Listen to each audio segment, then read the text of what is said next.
Welcome to TradeTheMBI.com. This is John. This report is for the 9th of February. And, well, it's kind of getting boring here just discussing the fact that we're trading sideways, and this is really about no activity from Congress. We're obviously seeing a slowing in growth aspects, and yet there's a mix because you have all these potential job announcements and things, but none of it's developed. And the reality is that since we're going to pass the first quarter, most likely with no tax relief finalized and no Obamacare repeal, and that,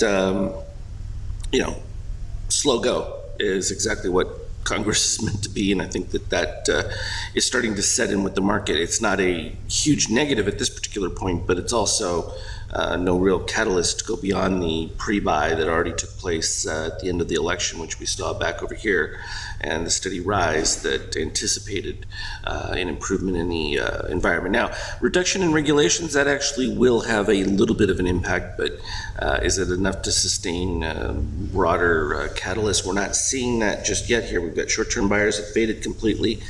Midterm buyers, which really we would call the people that came in for end of month, well, the beginning of month really is when they do it, even though it arrives at the end of the month. They get their new funds for pensions, obviously push things in. Now that we saw a little back and forth and holding support, and a short blip back up here of short-term buyers crossing above long-term.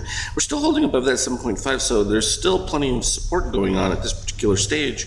So we're not seeing a whole lot of action, so to speak. I mean, we've had decent volatility within intraday ranges, but nothing as far as a trend swing other than just to continue to follow.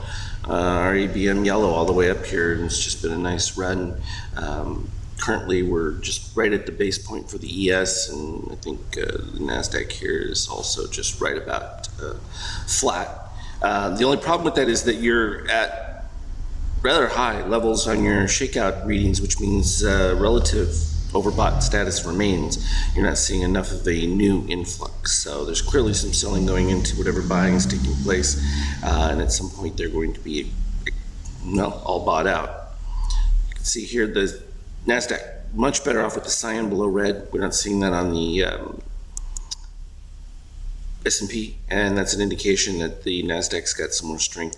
The buoying of the euro was definitely a catalyst for helping the market, but now that it's fading back, you got more Greece back in the news again.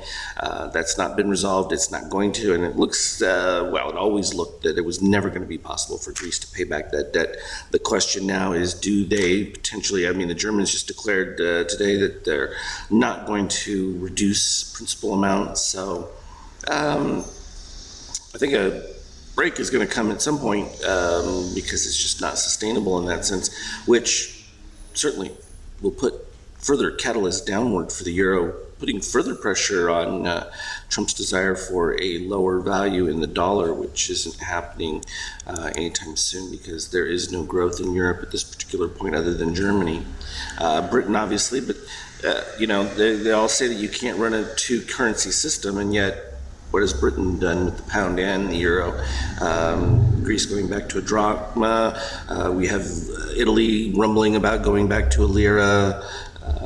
The only ones really holding on are France and Germany, which is interesting because Germany's obviously benefits the most. Shocking rise in the Treasury flight to quality. Horrible bond auctions in that evidently in the last couple of days, and that's really sparked a slight increase here. So that's kind of a worrisome indication. Obviously, it's clearly overbought already, but it's a suggestion that things may even be softer than is right now noticeable. So that's worth pointing to, particularly if there's a violation. I would not be just automatically buying into the weakness that we're seeing on the charts. This is one of those where I would say you got to actually go with what is, and where the market's going is the direction you got to follow. Oil is just maintaining this, and if we start to break down out of this range that we've been in for since after the election, I think there'd be a problematic. The reality is they're starting to see massive increases in gasoline supplies and that, which is certainly problematic because it suggests that there's very low economic activity. And then you're also talking about the potential for increase in supply. So there are a lot of headwinds out there that you have to pay attention to. And then gold, obviously, flight to safety in this particular case. And in some of these instances, I think there's no incentive for certain central banks to move into currencies. They're now moving into a hard asset, and that's gold. We could see that building all the way back here from our 109 buy, and nothing's changed from that. And when we had this dip, I was suggesting was an opportunity to jump into more, and sure enough, it's been an effective trade. And here's what we had. I put this in the other day. We've been seeing action for the last several days. Effectively, if I shrink it one more time, we might see a little more of that. Once we had the spike that took place over here, we've been average median range right around this 2288 range, and as I point out, as long as you're staying above that, likelihood is at some point it's going to continue to break to the upside on that. There's obviously an accumulation that's taking place on every dip below it. That way they get an average price tag right in between there, so we know where the range pretty much is. The question is, we're already seeing on the 5K right here, achieving a little bit of an oversold at flat zone.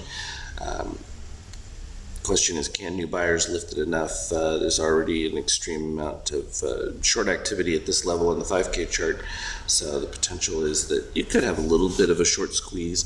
We're not quite seeing it very much on the daily in that, so it's a little less certain that you're going to get a significant move, but definitely moving back up towards the highs. If you get towards that 95, you got to expect to move to that 23. It's a magnet at this level. When you're this close to it, it really wants to draw itself there, and if it doesn't, I would expect a very significant correction.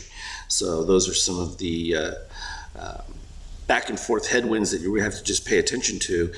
We still go with what the signals are, but in this particular case is where at the beginning of November it was just go long, go long, go long. Now you have to actually be a little more careful in making that assessment. So just throwing that out there so that everyone's aware. It's not a gloom and doom, it's just pragmatic and watch what is.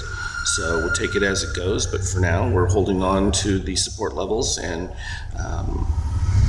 we just plug through it as we're in this chop right now until it gets a definite breakout. And unfortunately, some of this is going to be political as opposed to actual fundamental economic. They're tied hand in hand, and so you have to be aware of both. As always, though, continue to look for me on that Skype chat. Trade well.